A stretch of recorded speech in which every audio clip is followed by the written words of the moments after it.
wacana pemotongan gaji anggota kabinet sama anggota DPR ya di tengah krisis ini. Nah itu lanjutan kajiannya bagaimana? Sedang kita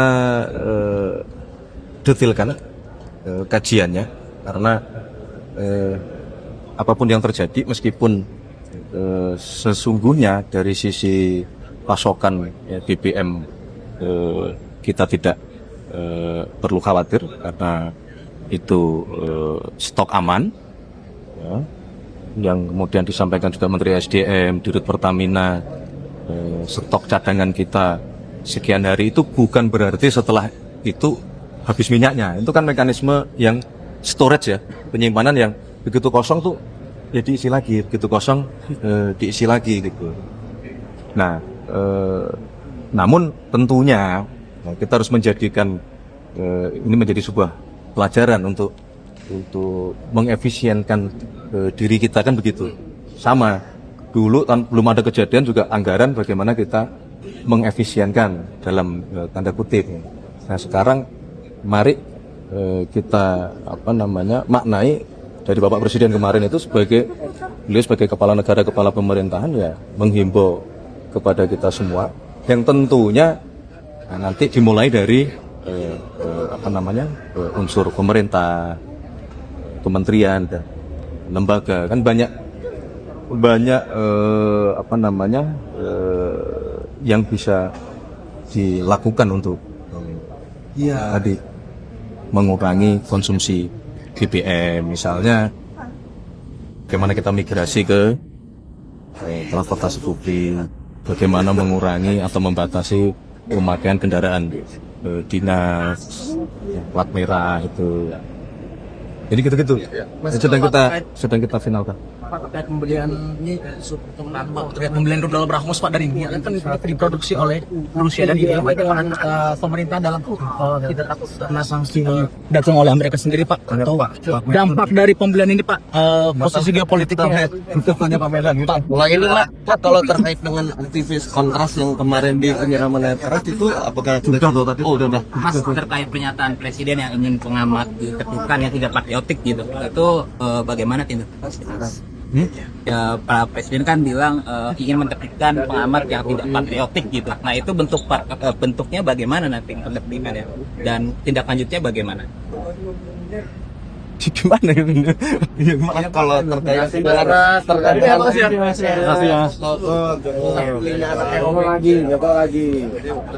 Thank you. Pakai dong.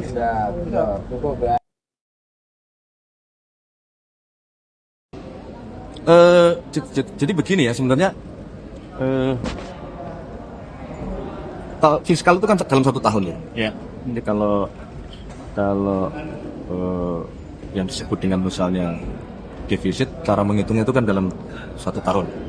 Jadi ini terpisah ya, jangan nanti juga tolong jangan dipotong-potong juga. Tapi satu sisi memang tanpa ada kejadian yang kemarin pun kita itu kan terus berusaha untuk melakukan apa yang namanya penyisiran terhadap kegiatan-kegiatan atau mata anggaran yang sebagaimana tahun lalu.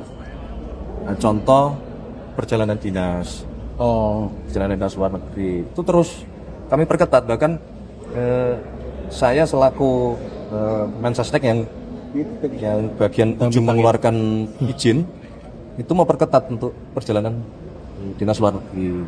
Itu contoh-contohnya gitu. Kemudian belanja-belanja yang bersifat bisa kita tunda. Itu juga terus menerus. Jadi sebelum kejadian itu kebetulan ya, ini kita tadinya tidak menduga akan ada perang atau ada eskalasi gitu. Nah kami itu sering berkoordinasi dan berkumpul untuk terus melakukan proses tadi itu. Jadi kita sisir ulang mana yang sekiranya tidak produktif atau kurang produktif, mana yang bisa ditunda, misalnya pembangunan gedung yang kalau itu sifatnya belum ada, tidak mengganggu kinerja kementerian, itu kita tunda dulu.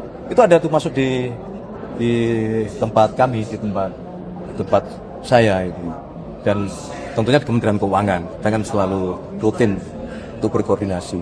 Ini kalau program unggulan tuh nggak akan geser ke program unggulan yang nggak akan kayak misalkan operasi MBG dan sekolah rakyat gitu, apakah akan dikurangi juga kita sepertinya? Enggak, kita kan justru lebih memilih untuk mengurangi yang tadi saya Belanja ya belanja yang menurut kita kurang produktif lah atau kurang berdampak. Nah itulah yang kemudian kita realokasi supaya program-program yang produktif, program-program yang berdampak, program-program yang bisa membantu meringankan beban masyarakat, justru itu yang harus diutamakan kan. Termasuk pembahasan mobil tadi nggak sih Mas? Yang mobil Agrinas sebelumnya kan juga sempat ramai tuh Mas. Ada pembahasan itu juga nggak untuk meng-hold itu sampai akhirnya dibatalkan?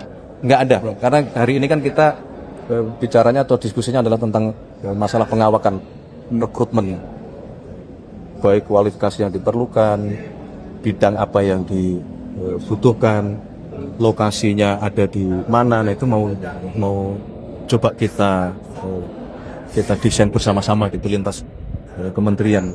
Mas, kalau kemarin yang di situ kan wacana pemotongan gaji anggota kabinet sama anggota DPR ya di tengah krisis ini. Nah itu lanjutan kajiannya bagaimana? Sedang kita detailkan kajiannya, karena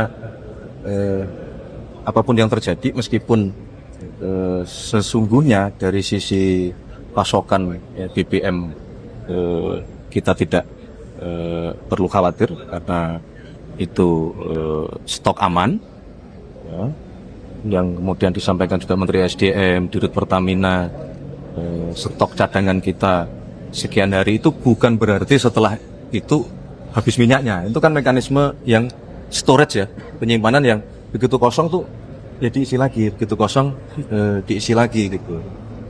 Nah, namun tentunya kita harus menjadikan ini menjadi sebuah pelajaran untuk mengefisienkan diri kita kan begitu. Sama dulu belum ada kejadian juga anggaran bagaimana kita mengefisienkan dalam tanda kutip.